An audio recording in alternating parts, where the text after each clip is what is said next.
capítulo 20, verso 7, terminando este terceiro mandamento,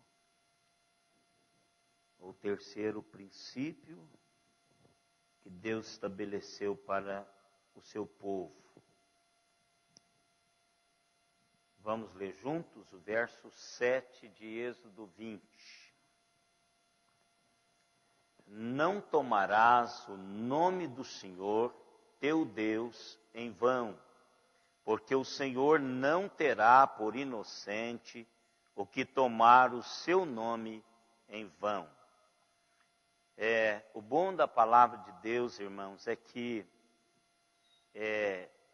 ela traz a base daquilo que Deus quer e depois ela traz a praxis daquilo que Deus quer. Ou seja, a palavra de Deus não é para super-homens, a palavra de Deus não é para extraterrenos, a palavra de Deus não é para santãos, aquele de auréola, asinha, que muda a voz, ou santarrão, né? Do pau oco. Isso é expressão mineira, menina. Você aprendeu esse negócio em Minas Gerais, né? Então, não a palavra de Deus é para pessoas, gente, com todos os enfrentamentos da vida. E por isso que há o lado doutrinário. Deus diz, olha, é assim que eu quero que seja feito. E agora quer ver como vai ser a prática? Assim que é a prática. Por isso que Tiago diz que aquele que ouve e não pratica, ele é um tolo. Porque ele sabe o que deve fazer e não faz. Logo sofre as consequências. Qualquer curso que tenha a ver com você pôr a mão na massa, você tem um primeiro momento a teoria, depois um segundo momento a prática. Se você tem a teoria e não tem a prática, você não consegue deslanchar. A vida cristã é a mesma coisa. Não adianta você saber a Bíblia toda de cor, se essa Bíblia não impacta a sua vida, não transforma a sua vida, não tem nada a ver com o seu dia a dia. Porque não foi para decorar que a Bíblia foi escrita. A Bíblia foi escrita para ser historificada através da história daqueles que a têm como palavra de Deus e vive segundo esse paradigma. Então, saber sobre a Bíblia é uma coisa. Praticar a Bíblia é outra coisa. E tanto saber quanto praticar é o que Deus quer que nós façamos a cada dia. Então, a praxis do Evangelho, pode ver que Paulo, ele coloca princípios, e logo depois ele diz, sabe como pratica isso? Pá, e ele joga. Aquele que mentia não minta mais, aquele que roubava não rouba mais. Sabe como é que isso funciona? Assim, pá, ele começa a distribuir a praxis do Evangelho. Por isso, irmãos, que não é um livro extraterreno. Para mim e para você esse livro, e tudo quanto está aqui tem a ver comigo e com você. Como já disse o escritor lá da minha geração, esse é o manual do fabricante. Então, tudo quanto nós precisamos, todos os nossos enfrentamentos, todos os recursos que têm a ver com a nossa vida, está aqui. Então, Deus deixou, e deixou até assuntos que a gente, como diz o pastor Ângelo, que ele usa muito isso aí, é tabu, né? Até assunto assim que a gente fala, nossa, mas tem isso na Bíblia? Tem. Tem porque é algo que eu e vocês precisamos dessas instruções de Deus para saber qual o caminho que Deus tem para mim e para você. Então, o que nós estamos fazendo, o que nós fizemos até agora, foi discutir a base. Então, nós pegamos textos, trabalhamos textos, descobrimos o que Deus, o nome de Deus, descobrimos que Ele é o único Deus e que Ele tem a marca registrada do seu nome. Então Deus é dono do seu nome. Ninguém colocou o nome em Deus. Deus não é a criação humana. Deus é Deus. E eu e vocês somos criaturas. E ele tendo essa marca registrada do seu nome, e sendo dono do seu nome, ele vai dizer como é que ele quer ser tratado. É só isso. Deus é dono do seu nome, ninguém pôs o nome nele, ele prima pelo seu nome, e Deus vai dizer como é que ele quer ser tratado. E a primeira coisa que nós encontramos depois de saber disso, é que ele não quer que o seu nome seja tomado em vão. Agora eu preciso saber, Senhor, o que que significa?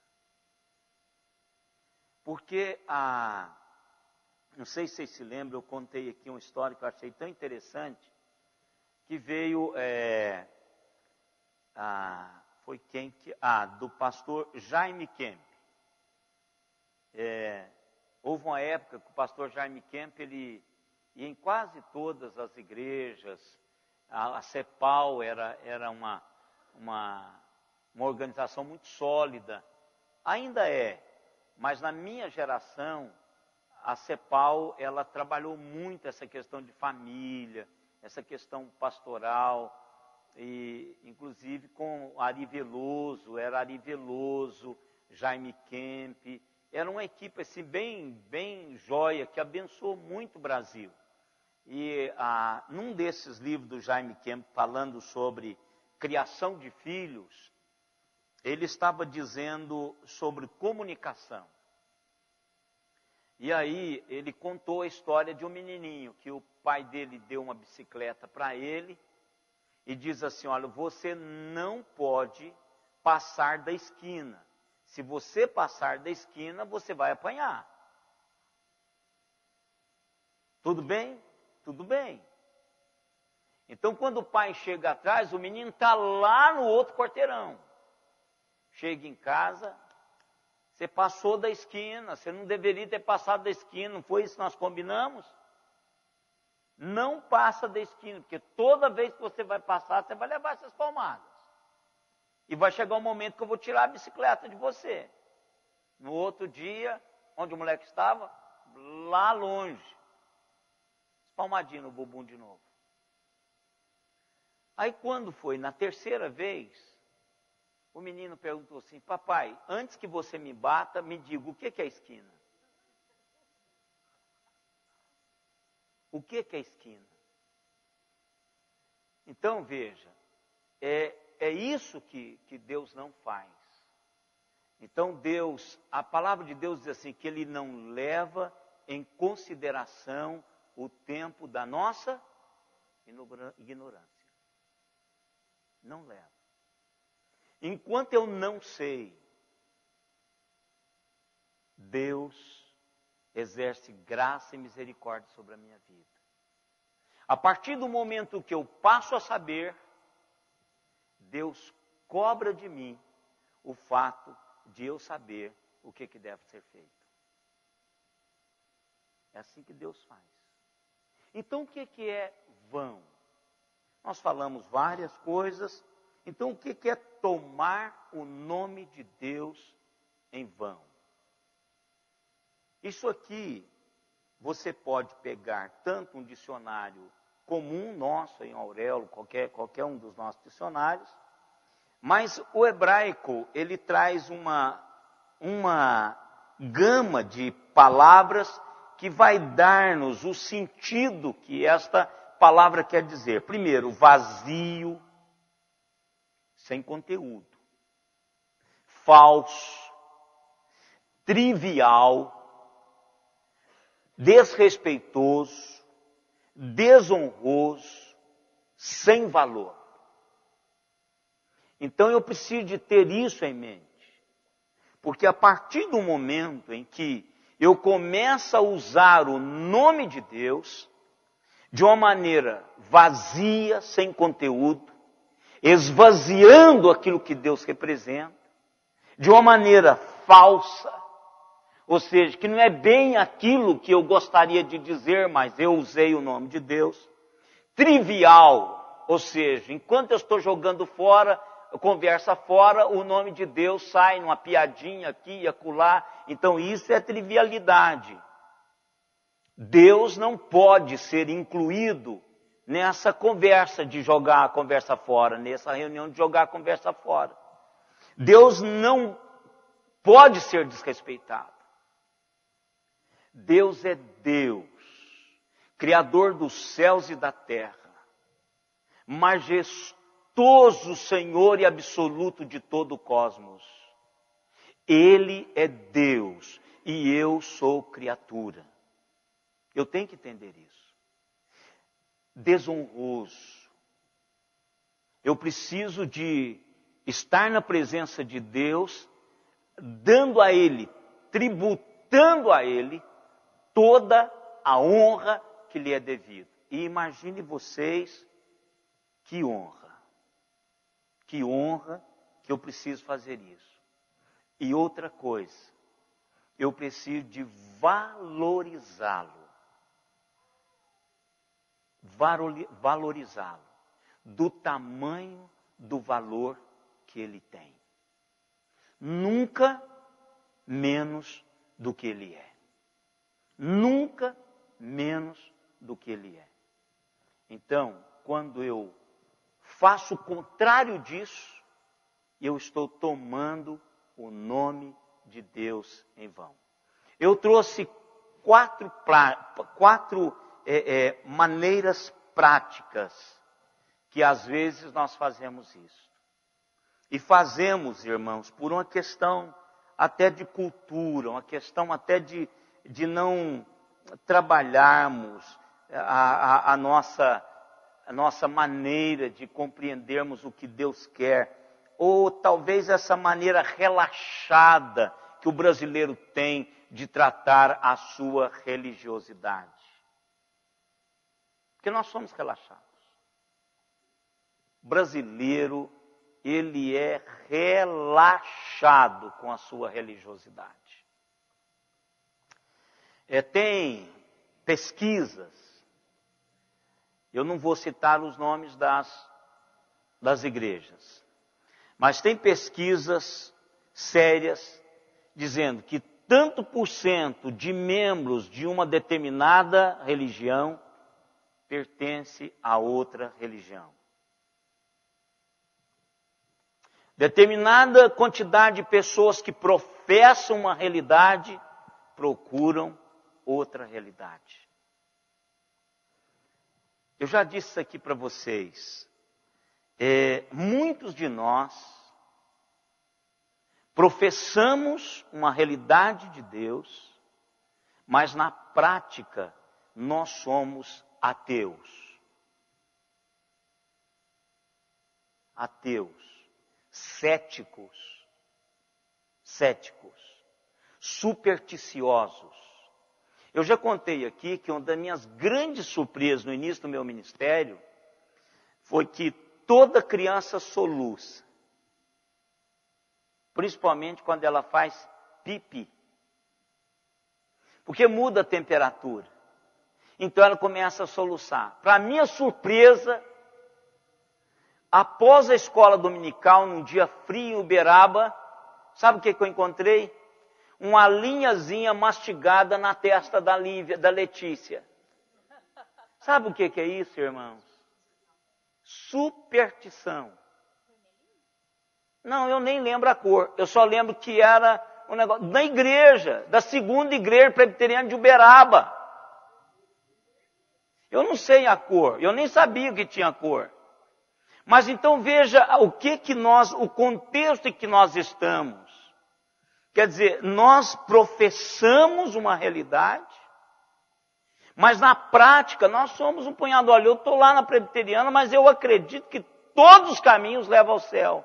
Não, pode levar ao boteco, mas ao céu só Jesus Cristo leva.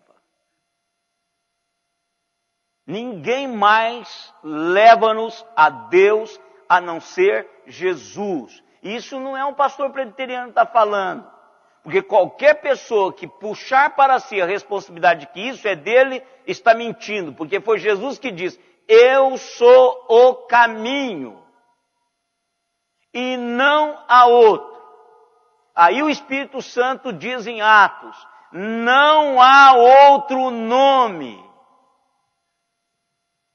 pelo qual possais ser salvos. Então, isso é balela. Isso é conversa para boi dormir.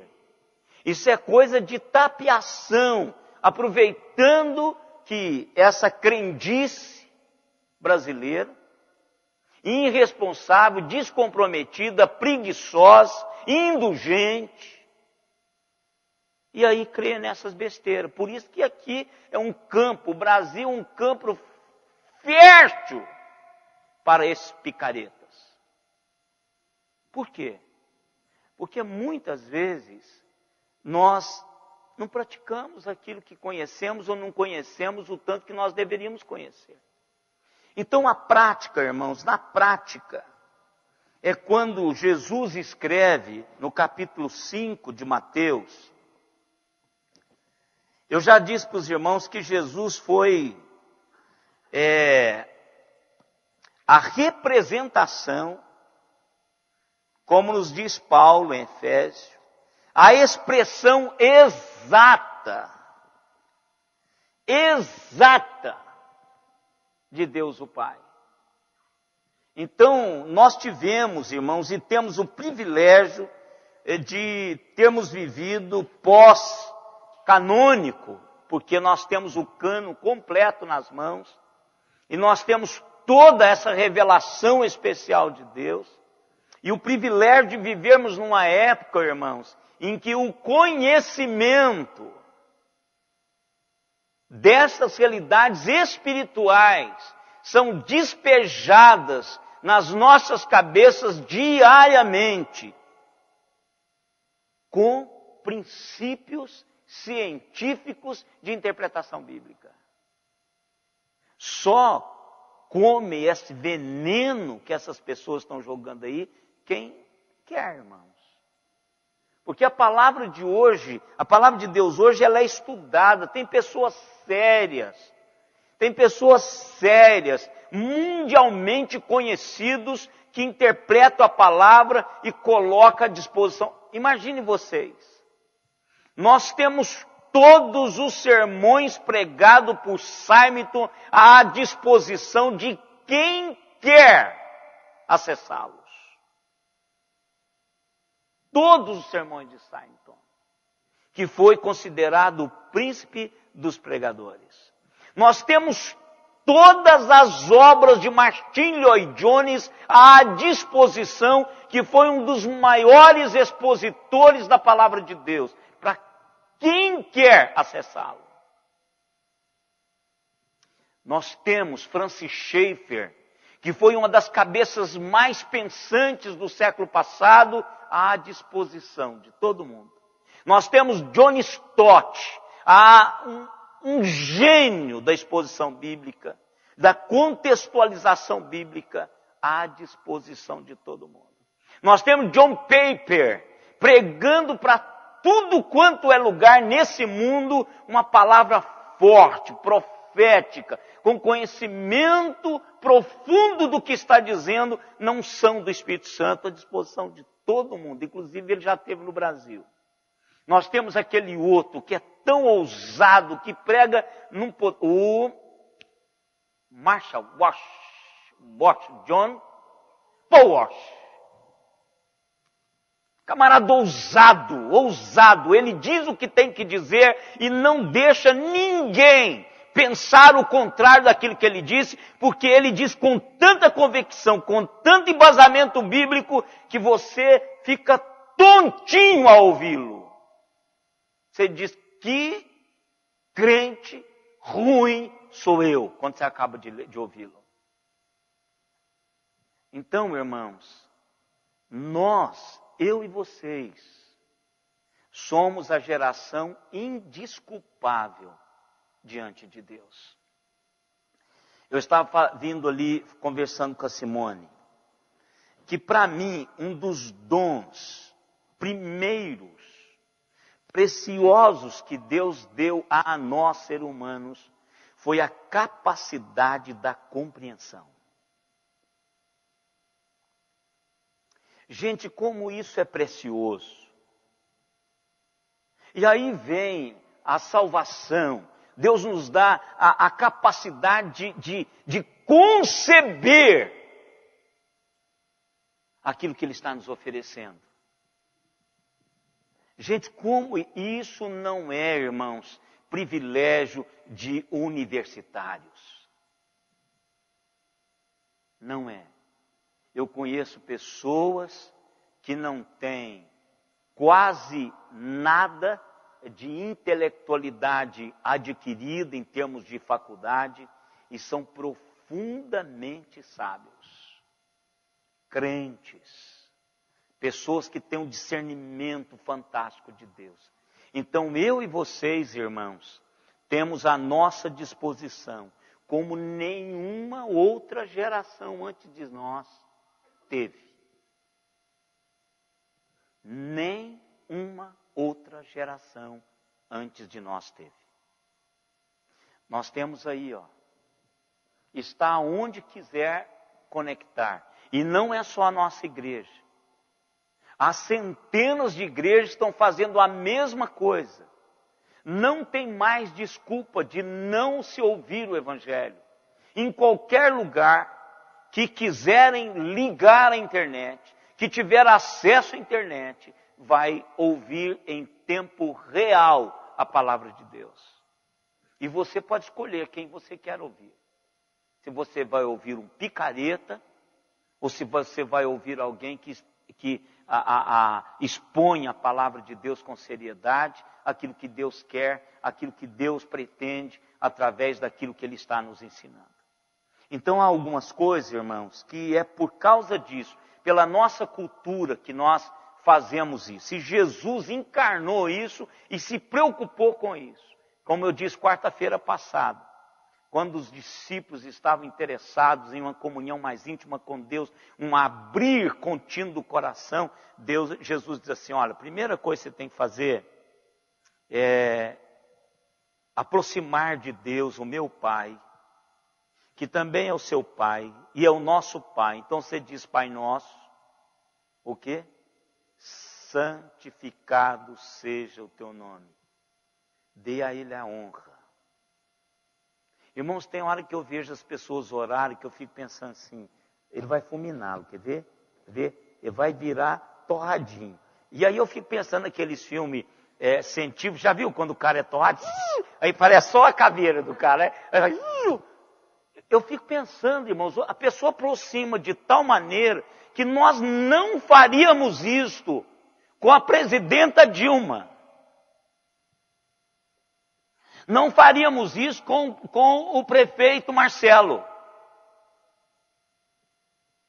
Mas fazem na presença de Deus. Aí Jesus diz assim, olha, esse nome é um nome santo. Tira o seu sapato, dobre a sua língua. Essa é a expressão da minha mãe. Qualquer coisa que eu falar, vai falar assim, dobra a língua. Já ouviu a expressão? Ou seja, ou mesmo vai levar um tapa na boca que você vai ver. Hoje é crime fazer isso, mas minha mãe fazia esse negócio. Né? Então, é porque a gente precisa de entender que quando pronunciamos o nome do Senhor, nós estamos falando do Deus eterno, do grande eu sou. Aquele nome, irmãos, que o judeu antigo temia o só pronunciar. Então o que Jesus disse lá em Mateus capítulo 5, verso 33 a 35? 4 maneiras práticas de tomarmos o nome do Senhor em vão. Primeira, são falsas promessas. Falsas promessas. o que diz lá? Também ouvistes que foi dito aos antigos, não jurarás falso, mas cumprirás rigorosamente para com o Senhor os teus juramentos.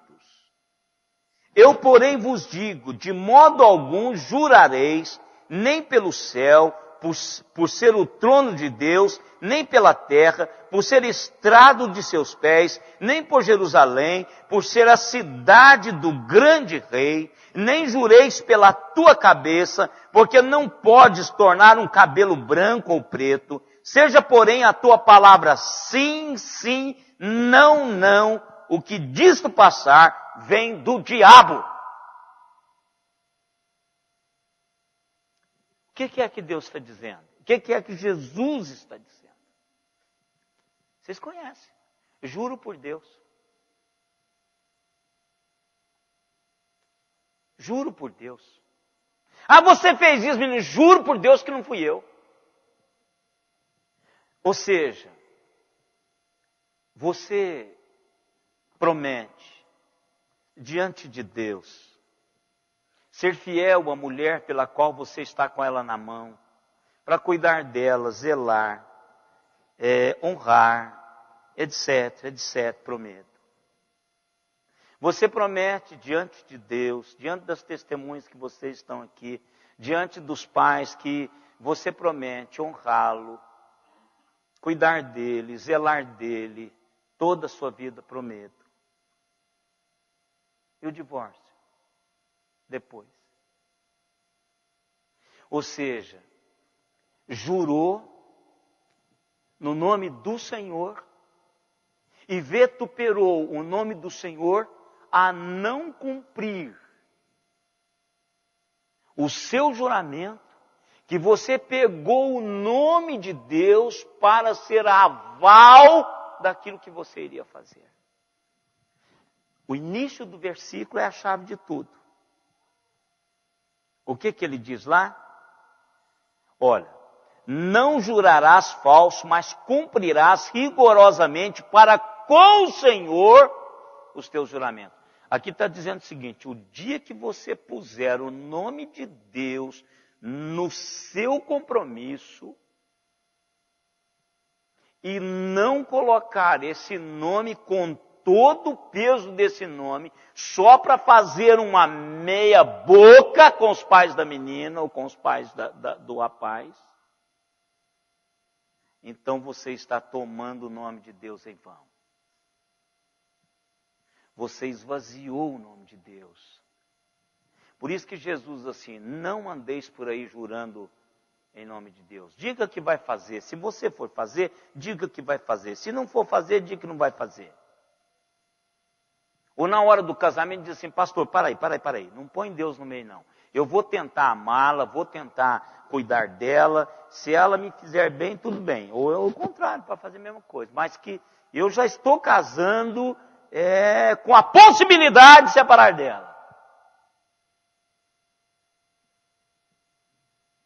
É assim que deveria ser. Jesus disse que é assim.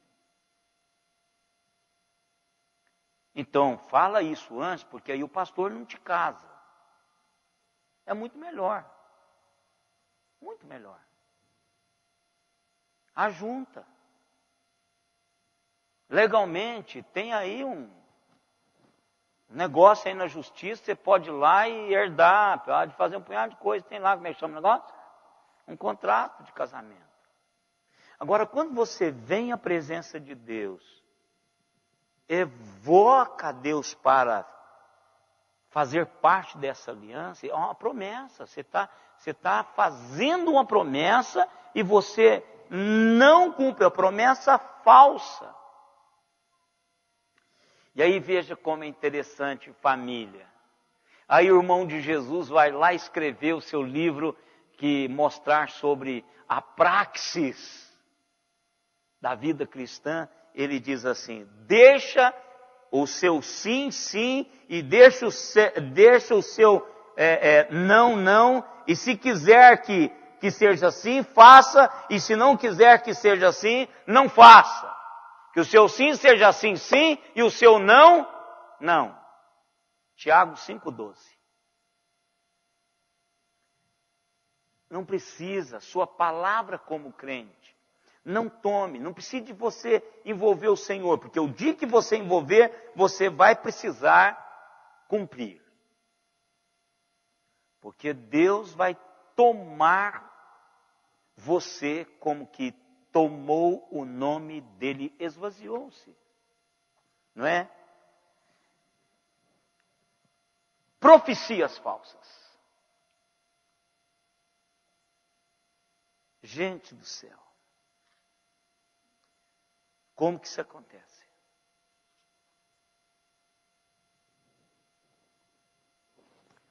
Fim de mundo.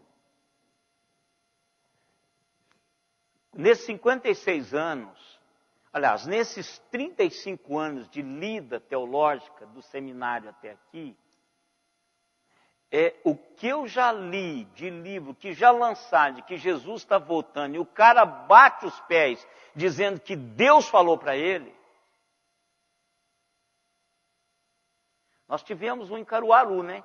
Aliás, nós temos 2 em Caruaru. Só que um escreveu o Elias lá, não foi? 2000, hein? Elifas. Nossa, você fica falando nome, nós estamos na internet aqui. Então, não, escreveu, ele morreu? Mas tem um livro dele, tem um livro. Então, isso aqui. Mas olha, irmãos, vocês sabem que, você sabe dessa história, Leia. É tão bom você contar uma história e ter uma pessoa que sabe da história, né? Isso é muito bom. Teve uma reunião, irmãos, eu sou assim, os irmãos sabem disso, a Leir também sabe disso, porque a Leir, nós nos conhecemos desde 1983. Isso é um calo no meu pé desde 1983. Que 31 anos ali. Não, foi no início do ano. Foi lá em fevereiro de 1983. Trabalhamos juntos e... Puxa, é tanto tempo assim, Lei? Você está velho, hein? É brincadeira. Mas eu sou assim, eu não tenho nenhum problema quando a coisa é espiritual. Eu sempre pastoreei a igreja deixando o Espírito de Deus fazer o que Ele quer fazer. Eu propus no meu coração nunca ser barreira para aquilo que Deus quer fazer. Mas ao mesmo tempo eu sou um checador, eu provo os espíritos para saber se o Espírito é do Senhor. E já fiz isso particularmente, já fiz isso publicamente, já fiz isso pessoalmente, já confrontei pessoas no consultório, já confrontei publicamente na hora do culto. Eu já disse para vocês, hoje eu sou um vovô, só não tenho a cabeça branca, mas eu sou um vovô, né? Manso, hoje eu sou muito manso. É verdade, ela está dizendo aqui, porque ela me pegou exatamente lá atrás. Mas apareceu uma profeta na igreja, aliás, não foi na igreja, porque ela não teve coragem de ir à igreja. Mas ela foi numa reunião, lá numa família. Então, começou a profetizar, eu não estava. E aqui, gente, tinha presbiteriano lá, eu não sei se você estava nessa reunião, mas você sabe do fato. Mas tinha muitos presbiterianos nessa reunião. Aí a mulher começou a profetizar. Profetizou o carro, meu servo, rasgarás o plástico do carro. Ele disse, pronto, é um carro novo. E cada cabeça, ela ia passando a mão e profetizando. Chegou numa, ela diz, minha serva, darás à luz. Você estava? Então, com você eu não conversei na época. Você estava, não estava? Aí a outra pessoa, esperta até, que eu não vou dizer o nome, nós estamos aqui. E você sabe, chegou para a profeta e disse assim, ela já tirou o útero.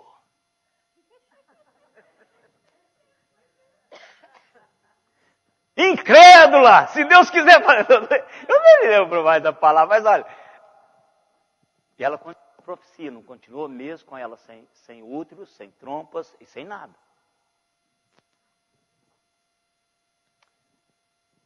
Irmãos, isso é.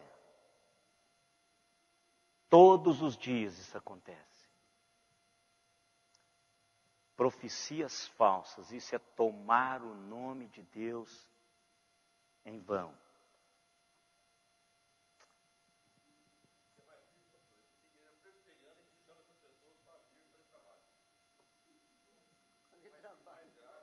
Aí tinha que fechar essas igrejas. Depor o pastor, depõe o pastor.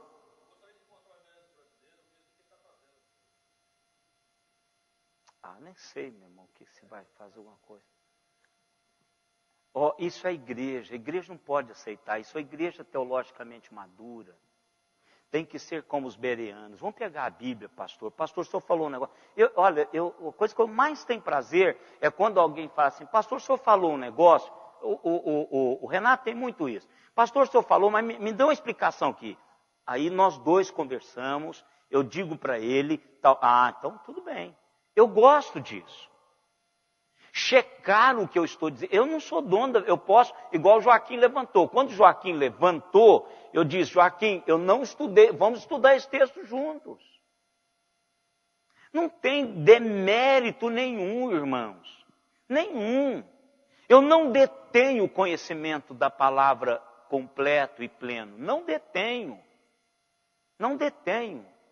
E hoje eu enfrento sérios problemas de lembrar textos, lembrar onde está. Eu sei quem diz, mas o endereço é um negócio, fico rodando assim para tentar achar. Então, não tem problema. Agora, a questão de... Olha, outro que eu peguei. Eu sou assim, como eu já disse para os irmãos, lá em Caruaru, eu preguei em quase todas as igrejas. Se me convidam, eu vou, irmãos.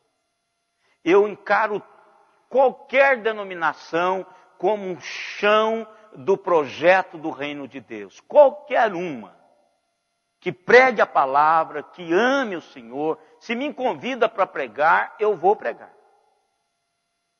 Então eu fui essa foi no Recife. Eu também não vou dizer o nome. Em particular eu digo.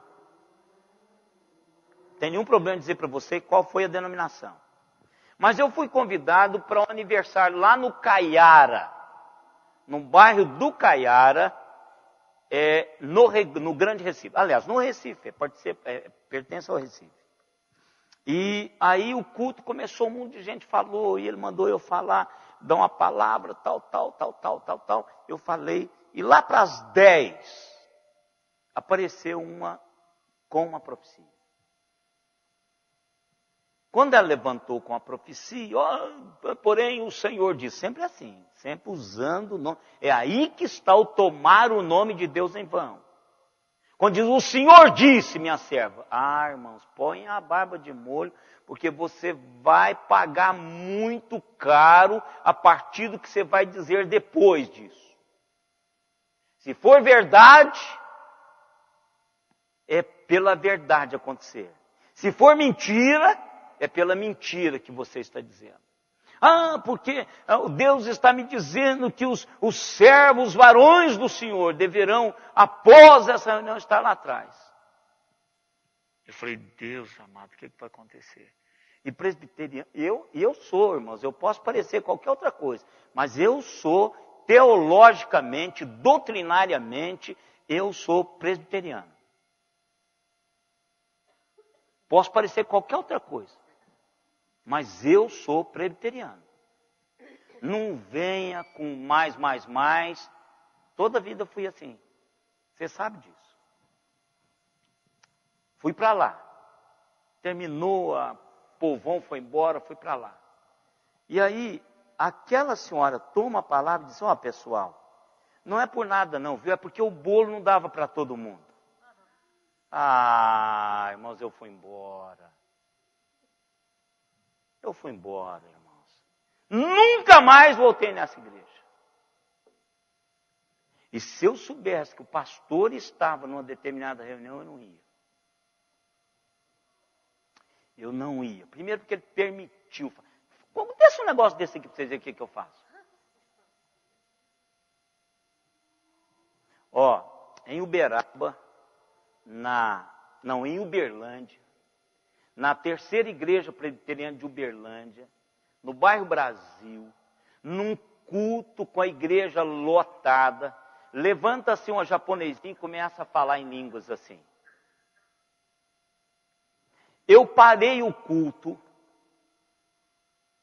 disse assim, irmãos, comece a orar que eu vou conversar com essa menina aqui. Desci, fiquei ao lado dela assim, ó, meti a mão no ombro dela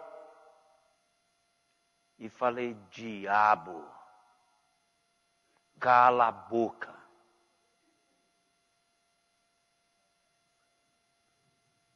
Cala a boca. Irmãos, a Bíblia diz, se alguém fala em línguas, o outro tem que traduzir. O outro. Na hora. E não tinha nada, porque era eu que estava com a palavra para ministrar. O Espírito Santo que tinha me dado a palavra aquele domingo. Ele não iria trocar-me. Tenho certeza que ele não iria trocar-me. Uma semana depois, o demônio pega essa menina numa reunião da mocidade e quer jogá-la do prédio, quer jogá-la da casa onde estava. E ela olhava para o camarada e fazia assim, um camarada está no mundo hoje, você, o que você está fazendo aqui? Você é meu. Você é meu, o que você está fazendo aqui? Então veja, até isso, irmãos, as pessoas tentam trazer. Agora, cheque isto. O que Jeremias 14:14 diz, irmãos? Sabe o que normalmente a profecia falsa faz, meus irmãos? Ela impõe sobre as pessoas aquilo que Deus não autorizou as pessoas a colocar sobre elas. Gente, eu tenho medo desses caras que mudam a voz quando fala, quando ora. Desse camarada que parece que tem asinha. Eles pendem a cabeça assim e mudam a voz, reverendo Ezequiel. Aí eu falo, meu Deus, eu tenho calafrio, de verdade. Me dá calafrio esse negócio. Eu gosto de gente normal, crente normal, irmãos. Gente, que Deus salvou, que tem enfrentamentos, que chora, que é gente normal na vida, que ri, que brinca, que vai ver o Corinthians, mesmo que eu acho que não é uma boa, mas vai ver, não tem problema, vai ver o Palmeiras, vai ver o Santos, não tem problema. Agora seja normal, não vem pingando santidade, não vem, parece que fica pingando, asinha. Fuja desse camarada que parece com anjo, irmãos. Oh, minha irmã, eu tenho uma palavra de Deus para você, corra disso. Pega a Bíblia, a palavra de Deus é a Bíblia. E aí pega a Bíblia e fala, espera um momentinho, meu irmão, vou pegar a Bíblia. Qual é o texto? Não é uma palavra esta Bíblia. Então fala, meu irmão, não é de Deus. Não é. Não é de Deus, meu irmão. Não faça um negócio desse comigo, porque eu vou te pôr daqui para fora. O que diz Jeremias 14:14?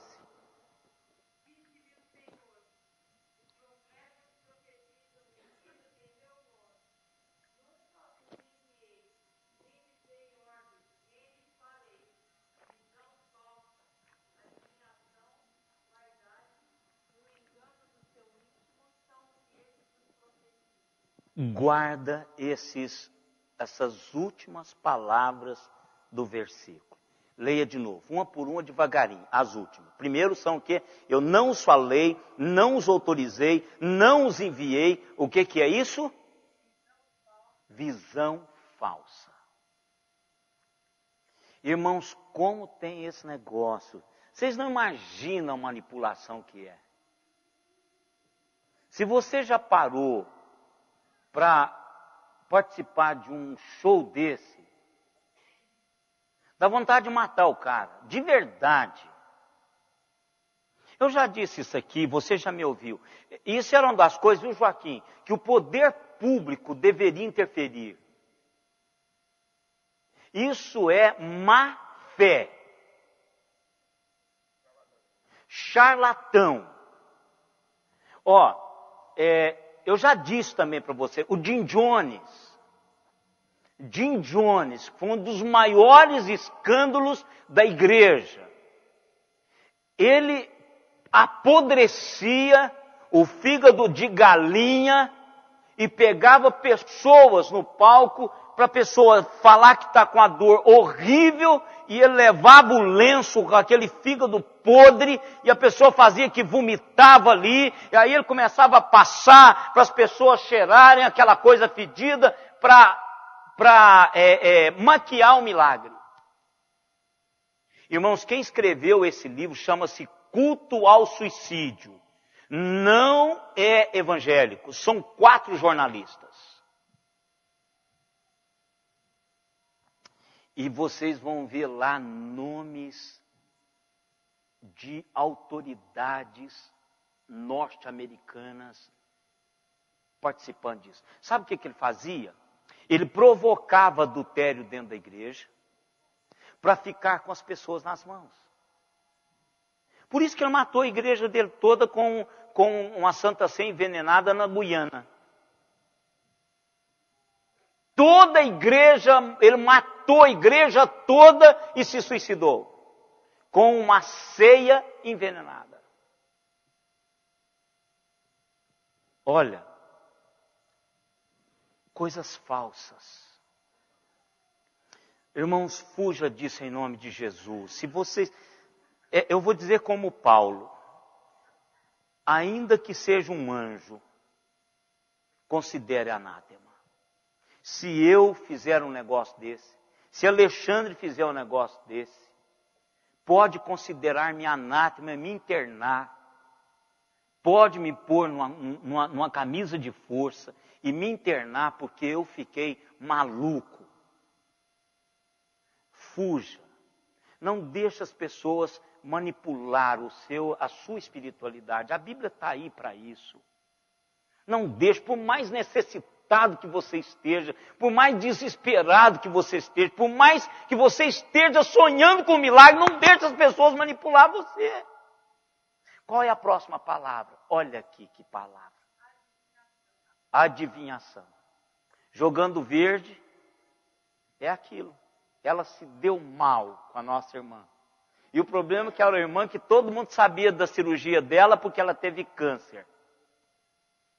E como era muito famosa, era uma pessoa conhecidíssima em Caruaru, então todo mundo sabia que aquela profecia era falsa. E a mulher está lá até hoje, está envelhecendo, porque ela tem mais ou menos a nossa idade. Acho que ela é mais velha. E não teve filho até hoje. Só tem uma, que é quando ela tinha o útero, claro. A próxima, vai. Ai, irmãos. Seu negócio que o capeta faz com a gente, irmãos, é vaidade. E vaidade espiritual é uma das coisas do inferno. Gente, como é assim? Deixa eu só dar uma noção para vocês. Que prazer que eu tenho no coração de vocês ter saído da casa de vocês e vir aqui ouvir a palavra. Deus sabe o quanto que eu louvo a Deus pela vida de vocês. Eu sei que a maioria aqui teve um dia pesado de trabalho, de estudo. Tem gente aqui que nem jantou. Isso é uma liderança espiritual. Agora vocês imaginam quando a pessoa começa a se encher com isso. Me fizeram uma pergunta essa semana passada o seguinte. pastor, como que o senhor lida com isso? Eu falei, já vem bomba. Sempre quando pergunta assim, a pessoa já vai jogar uma bomba e aí você vai ter que responder. Eu disse, lida com o quê? Não, com o que está acontecendo na igreja de Araraquara durante esse período que o senhor teve aqui. Não. Como assim? Não, que Deus está... Não, nada. Nada como? Nada, meu irmão. Por quê? Não, mas não... Não, nada. Ou seja, eu não estou entendendo o que você está dizendo. Aquela coisa assim, por quê? Eu deveria nutrir alguma coisa, irmãos? Não. Está falando com a pessoa errada. Vaidade. Quando o pastor começa a ter um terno por domingo, a fazer aquilo, a sair pelo fundo, a ter guarda-costa, Ih, gente.